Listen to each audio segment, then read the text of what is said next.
So I'm Katrin Kohl, and I'm a Professor of German Literature and currently also the Oxford Modern Languages Faculty's Director of Outreach and Schools Liaison.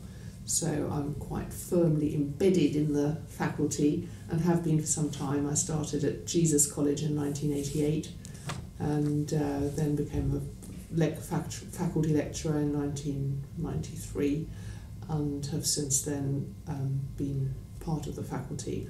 But previously I worked as a lecturer at Westfield College in London, which is where I did my undergraduate and graduate studies, having before that been at school in Germany.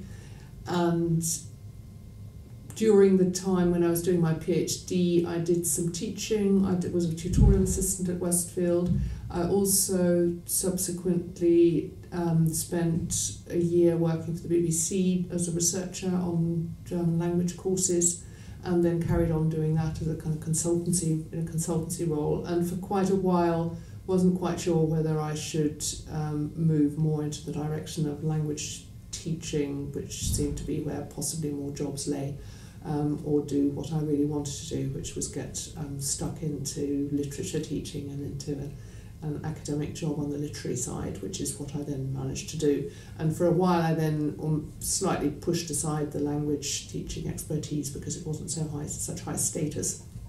But in fact recently that's become very much part of this public engagement work, and the fact that I did a year of part-time teaching for a sixth form college has proved quite useful now, which is something that I never thought it would.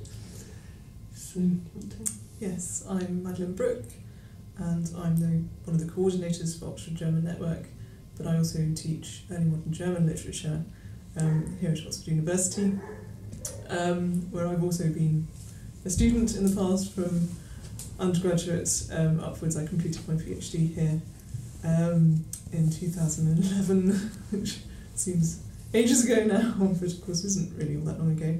And then I was a postdoc research assistant on an early modern festivals book database. I've also done some private tutoring, various research assistant type jobs for a number of academics, and I also do some translation work as well, commercial translation, academic translation on the side. So I think a fairly common experience for postgrads and postdocs. So perhaps to start off with how the German network, Oxford German Network, became established. It was partly through, I think, a mixture of my long-term interest in trying to get have some kind of input into the way languages are taught in schools, which I have been quite dissatisfied with for a long time. And since I did a TEFL course, Teaching English as a Foreign Language course, in 1980, then taught some English in Spain, and have retained an interest in modern languages teaching through writing grammar books and things, also then for undergraduates, but also doing some ab initio courses. I've had an interest in modern languages teaching methodology for a while, and it seemed to me that there is a lot of that there are discussions to be had where universities should have some input and haven't really been having much input, and that desire to connect up schools and universities, and also for universities to contribute more to what's happening in modern languages in schools and give more support and provide, above all, critical mass in German, which is something that's lacking. So very typically a school might have 1 or 2 A-level students, and that leaves the teacher feeling isolated. They tend to feel a bit isolated in the department. Their main work will be in French, Spanish or whatever, and they will always be feeling somewhat beleaguered when it comes to German.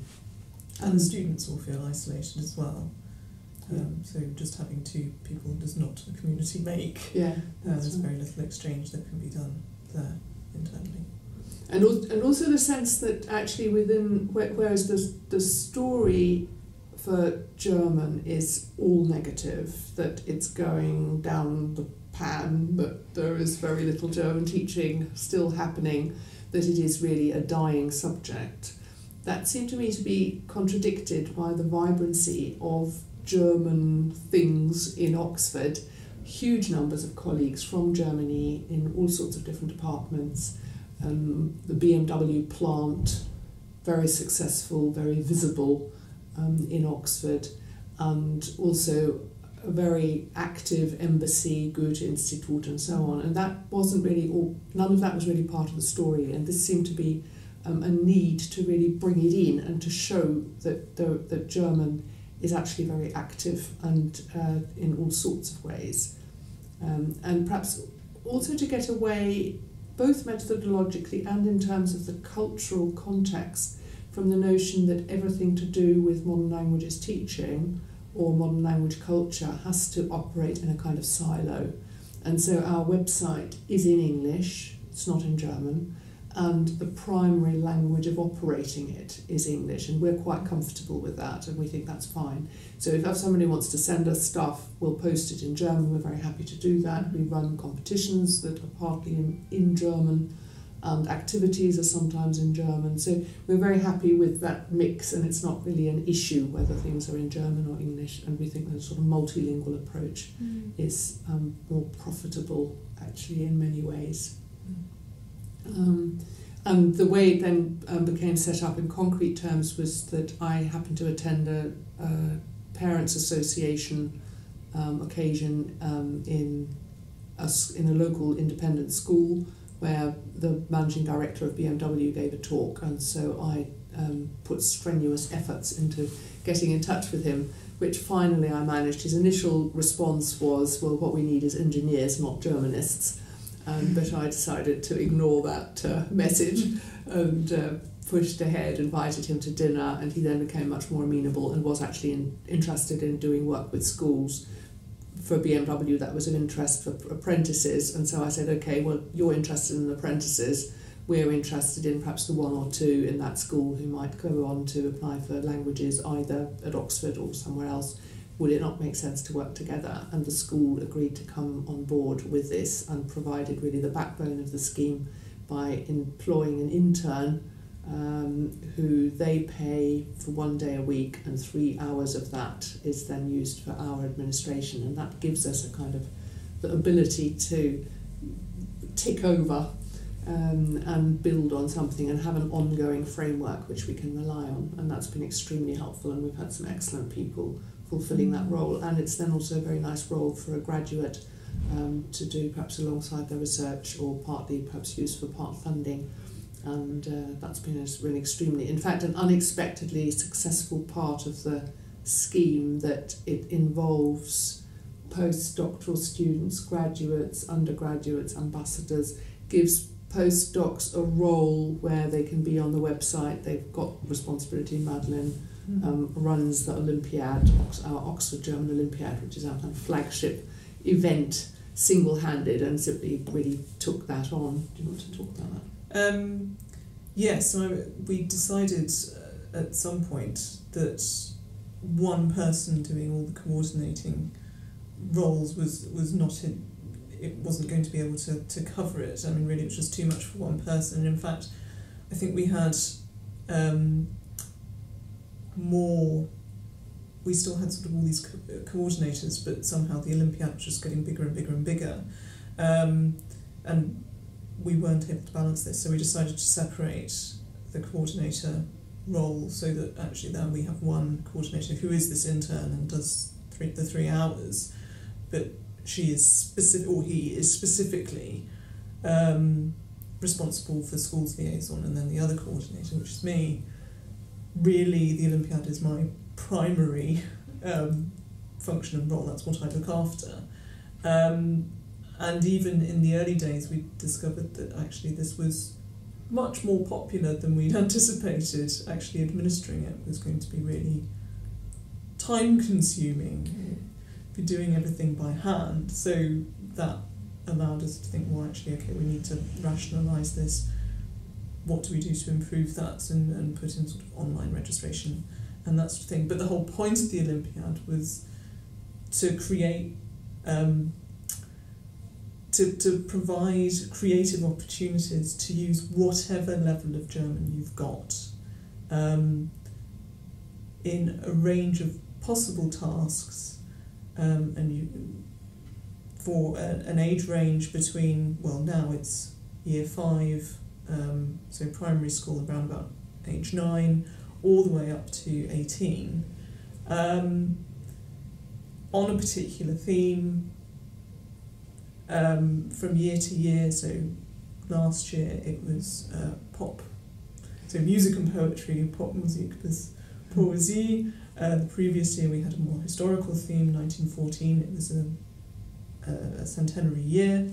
But not to dwell on the negative aspects of any of these things, but actually to say, well, look, there are this theme actually opens up all sorts of cultural fields, and these tasks can be incorporated into school curricula with very little effort. And if teachers don't have time, that's fine. The pupils can do these things on their own if they can, or if they have the willingness, the motivation to do it. So there's no pressure to take part, but at the same time it's a competition that says, have a go. And it also gives us an opportunity to have a sort of slightly light touch intervention in what the subject consists of. So the topic of 1914 was actually very controversial, and we get funded by Roots into Languages, which is a national scheme and gives some funding to projects. And when I said, when I submitted it and said it would be, and the theme would be 1914, what came back was that in principle they were very happy to fund it, but could we perhaps find a more peace-oriented theme? And but actually the whole point was to engage with the historical difficulties of German and say we think that actually this is something that is of interest and that people should be engaging with, and should be engaging with under the umbrella of German studies, and that is really one of the absolutely most interesting areas. And but the point that there are automatic associations was well made. So our reaction was to say, well, actually, part of our remit is to say there is more to this. So we'll provide the resources to show people that, in this case, 1914 also means technological development and development in science, and actually some interesting things going on in retail, as well as literature and drama and music, all kinds of things that actually, at the time, because 1914 wasn't just the war, no one was necessarily expecting war, other things were going on in German-speaking, German cultural life and society. So opening that up to, well, everyone's awareness, really, and stimulating ideas about what it means to engage with German literature and German language. And also between participants, so we had some really nice sort of kids from 2 schools joining up and producing a website which had all sorts of things going on, and there was some fashion, and there was lots of different facets to it, and it was a really creative offering, and they'd obviously got together and collaborated in producing it. So a lot of work would have gone on before they even sort of produced that, so we were very pleased with that. And perhaps in terms of what activities we do, one of the really successful and quite easy things has proved to be a Christmas baking competition, which rotates around schools, and that was an idea that we had early on. We tried it out, one school hosted it, and that has sort of taken off and taken on a kind of life of its own. It's very cheap to run, and I think one of the things has been to work out which of the things can we do that are quite easy, that work. This one draws in kids who otherwise might be quite disaffected by languages, but actually everybody likes baking, and so it draws in the boys. They're very. We make sure we give them certificates if they've participated. They really like their certificates, and those can then be showcased in newsletters. They perhaps might have an assembly that focuses on them, so it gets them celebrated in schools and featured. And that was always one of the. I mean, it's that difference, sort of working out, the difference between having activities that work on a national level, and then those that really work best at a local level. So the Olympiad is a national competition, and obviously a baking competition is a local one and moves around our local schools, those who volunteer for it. But we've now, in both cases, those mechanisms are important, having something to show for it, even if all you did was take part without winning. Nonetheless, you have a certificate, you have something to show for it, and we have now, we started getting students through our system at the university who said, oh yeah, we took part in the Olympiad, I didn't win anything. Well, you're still here and studying German, and that's sort of the point.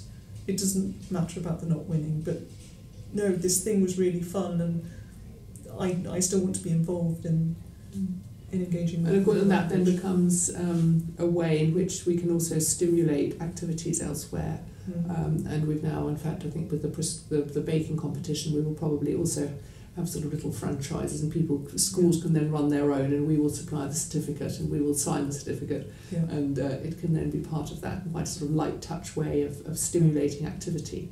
And these are ways that our other sort of levels, the whole sort of hierarchy, if you like, of research and university learning life can be involved. It's the people who judge these competitions are faculty members. They are sort of DRD lectors and lectorinnen, but they're also our undergraduate student ambassadors or graduate student ambassadors who put their stomachs on the line to taste those biscuits and be visible parts of well, this is studying German at a higher level. And we've also been keen to not just have it as a scheme that is schools liaison focused, but that also goes beyond that, so that also connects up with business if possible. That can be more difficult. The original idea was to get business sponsorship, and we were very successful in getting, I think, in total £6,000 from BMW for setting up our website. But they then withdrew because they decided, we're still allowed to use their logo, but they didn't want to fund us anymore because they see their brief not as promoting German. So they're quite clear about that because there'd been a change of management. But what I now think is a more fruitful area to interact with businesses is through careers and all the employability issues, where, for instance, Oxford, I think, doesn't do nearly enough. I think we don't think about employability issues in the kind of imaginative way that some universities do. And I think there's a big deficit there that we need to make good. And I think the network provides a really good opportunity to build those kind of bridges and to learn from others. And also now we've been able to expand it as a national scheme. So that's been quite an interesting process also in terms of the idea of it, how that developed, because initially the German embassy and its cultural partners established a Think German campaign. This was in 2010, I think. And we contributed, and the idea was that universities would participate in this, and that all the activities that were going on for German would be part of that, would be sort of under that umbrella. And we contributed a competition on Kafka for that, sort of slightly at the last moment, but it was actually quite successful. And but the campaign as such fizzled out because it was essentially being done at a kind of level of those who were promoting the cultural, promoting German culture, promoting German language, and it wasn't really sustained well enough at grassroots level. There wasn't really any grassroots involvement in a very direct way. And so the German embassy put that to bed in 2013. But we'd meanwhile established the Oxford German Network as a slightly similar scheme, but at a grassroots level and at a local level, so that it was happening primarily in Oxford, happening primarily with schools, but involving them in a two-way process rather than top-down. And the German embassy were then, when they heard about this scheme and I told them about it, they were very keen on it because they were looking for ideas, and they were also looking for a way of making their Think German campaign look like something other than a failure. So they then latched onto this and decided that actually the way forward was to involve all universities, which has always been really part of the plan, that we would at some point kind of involve other departments as well. And so the embassy took this forward very energetically, possibly too energetically, because they were actually in some way trying to appropriate the scheme, I felt. So I was then quite firm about saying that this had to be a UK initiative, it had to be UK universities that were controlling it. We could not be seen as being, in a sense, an arm of the German embassy. Mm-hmm. But actually that process of negotiation has proved really quite successful, and the embassy is now organising a launch, a national launch at the Foreign Office, with Neil McGregor from the British Museum giving a speech, and high-level diplomatic representation, and there will be a lot of sort of high-profile guests and so on. So it's doing everything that will help us to promote the scheme. The embassy is right behind it, but they also respect that this needs to be an initiative that is university-led, that can involve the Austrian embassy, Swiss embassy, people who are quite independent of that. So we've managed to retain our independence, and the other networks, I think, are getting off the ground. And it also then, of course, means that we've got an excellent national platform with which we can then begin to make a real policy impact. And I think we are becoming visible in that way. Everybody likes the scheme, and it's seen definitely as a sort of as a positive thing all round. And I think the policy impact would come through, or is coming. I'm involved in various policy, sort of a policy level with Ofqual and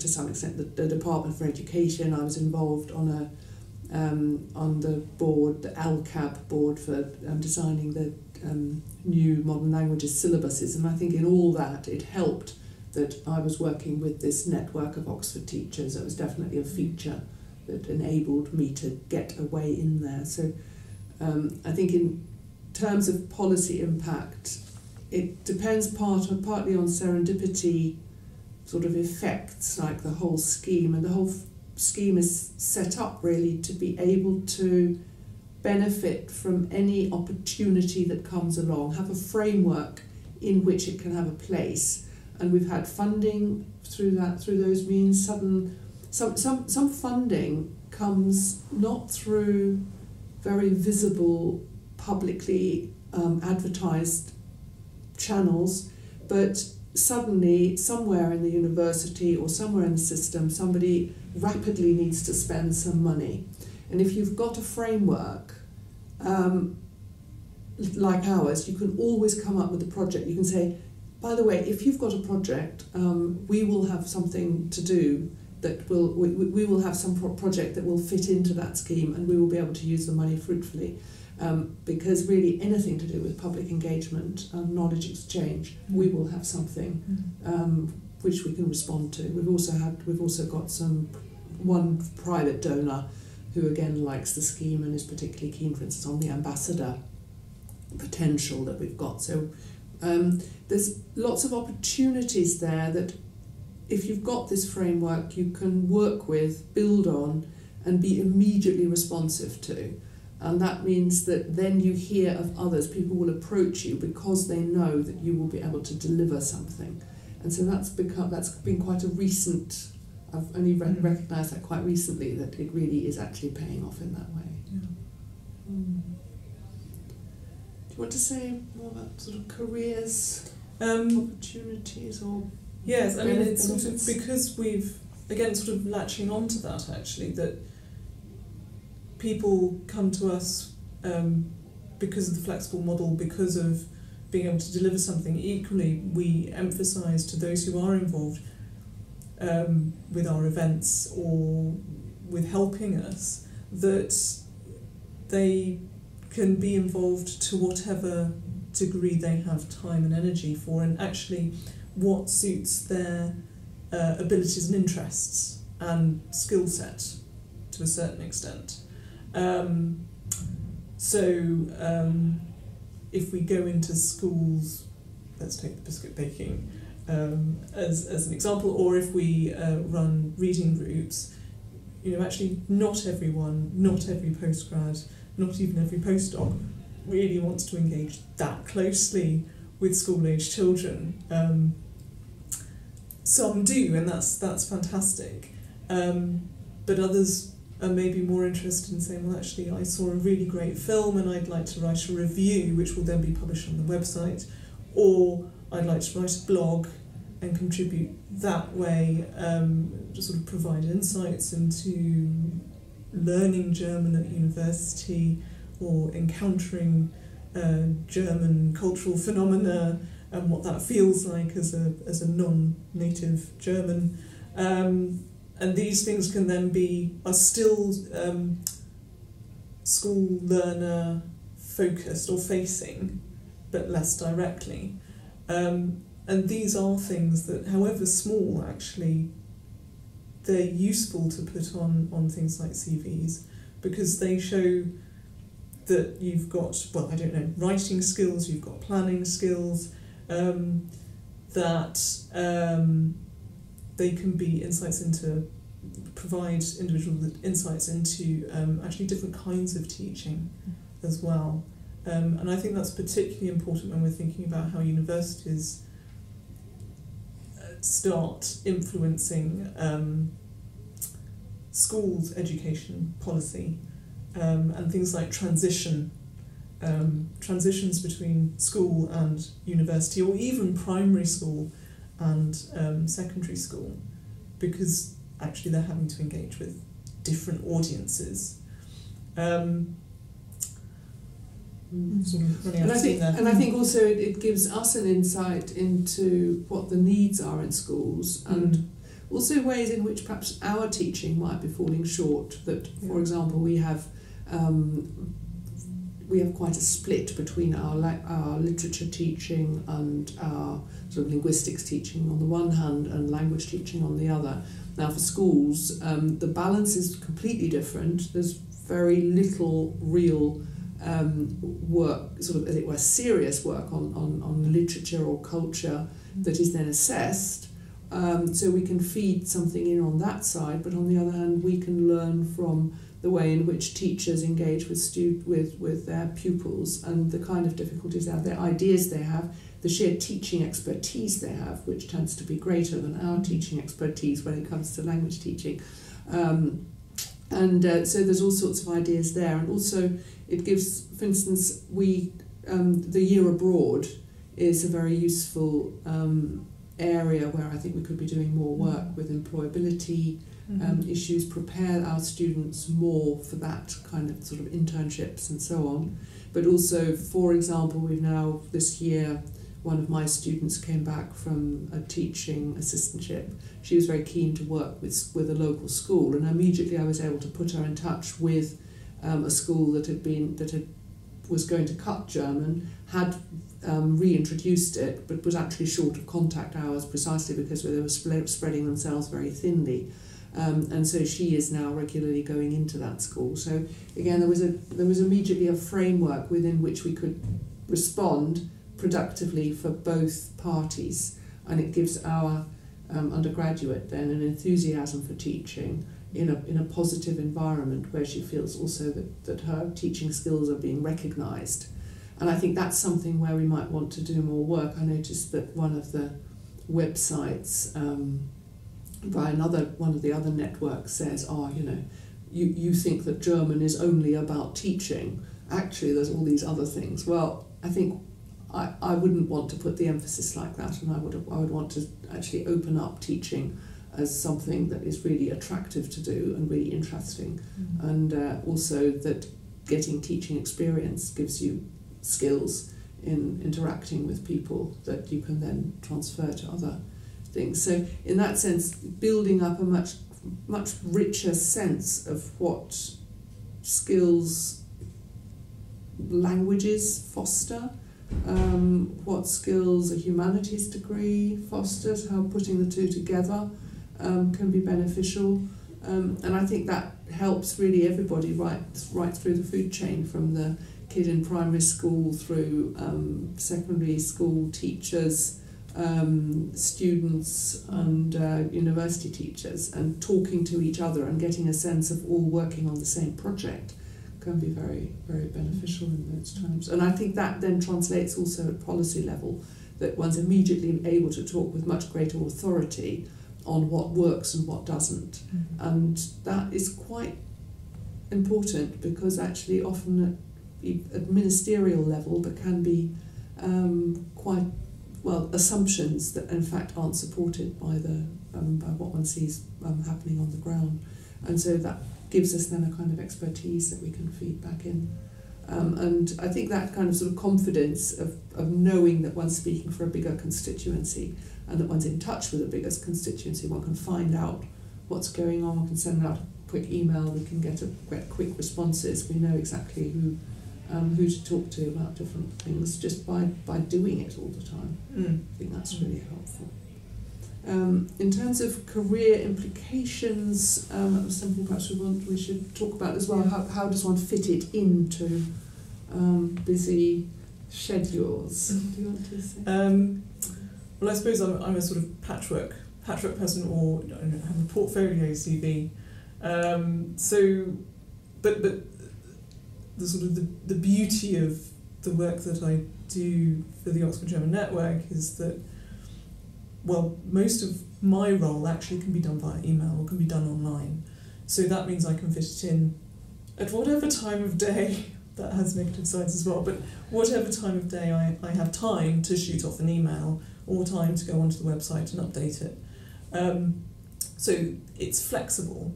On the other hand, it's also not the end of the world if I don't have time that week to do something about that particular issue, if I haven't managed to quite update the inspirations page for the Oxford German Olympiad. Equally, if I've done so and so many hours, that's more than I would usually do, well fine, then it spreads out across the year.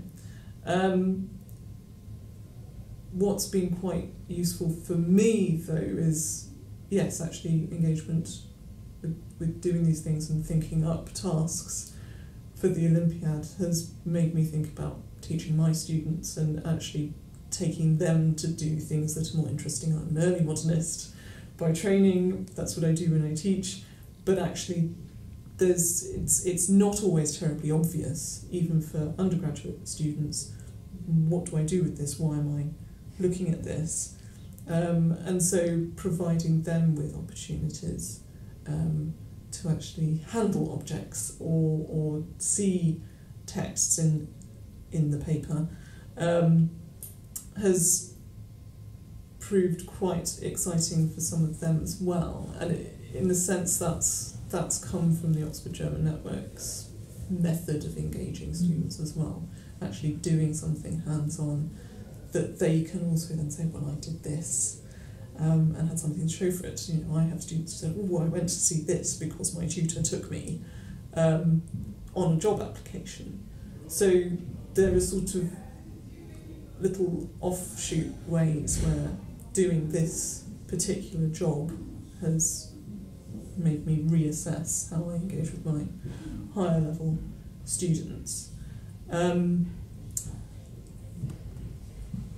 there's also sort of drawing on other things that I'm interested in. So I semi-coordinated some of the, we have an Oxford Translation Day, which is not run by us, but which we've got involved in partly because I'm interested in translation, mostly commercial translation, it has to be said.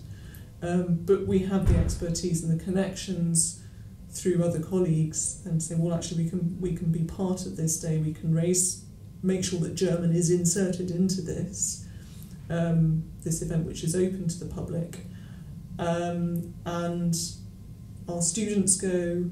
We also make sure that some local pupils go who are learning German. There's a competitive element. So I can say that I organised that, that I've done some number crunching on that. I have to give feedback on that. I've been to meetings and fed back more formally to heads of German departments in tertiary education. I attend our committee meetings, which involve other audiences as well. So thinking about actually who I'm engaging with and who I'm pitching myself to all the time is, I think, a useful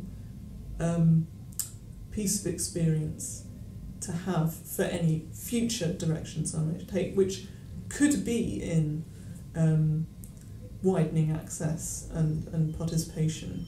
And this is something that Oxford is trying to push a bit more, and particularly for early career researchers, in fact, that there's an acknowledged need for more people at my stage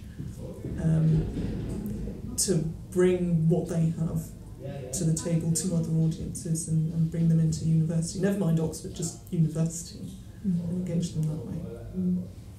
I think for me it has been very time consuming and difficult to fit in, quite stressful at times, but not least because the funding isn't secure, and so I'm always having to think whether I've got enough funding, and if you engage people and you employ them, then you've got to make sure that you've got the money to pay them and to not suddenly turn off the tap.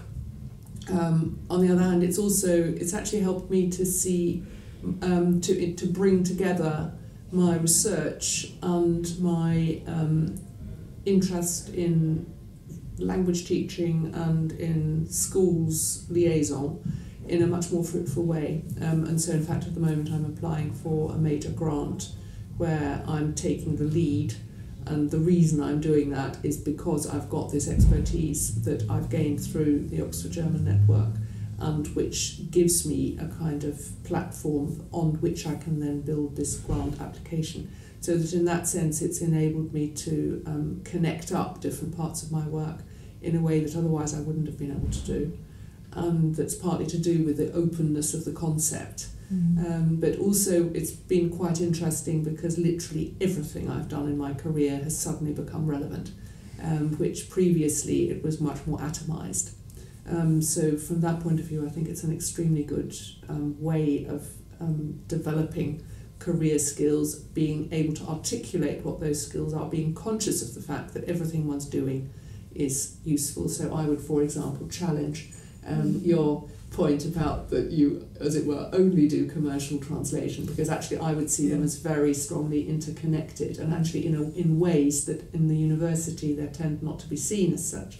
There's more of a tendency to see them as sort of commercial, quite loosely, but yes. I think it's just I think the more we can begin to connect things up and see them all as part of one bigger exchange, the more fruitful they become, and then one can see more where the pathways for transfer come, and that actually working with a company in a partnership, as for the grant at the moment, I think I've got fewer difficulties doing that than some of my colleagues would, who wouldn't really want to engage with business or with GCHQ or various other partners that we have involved.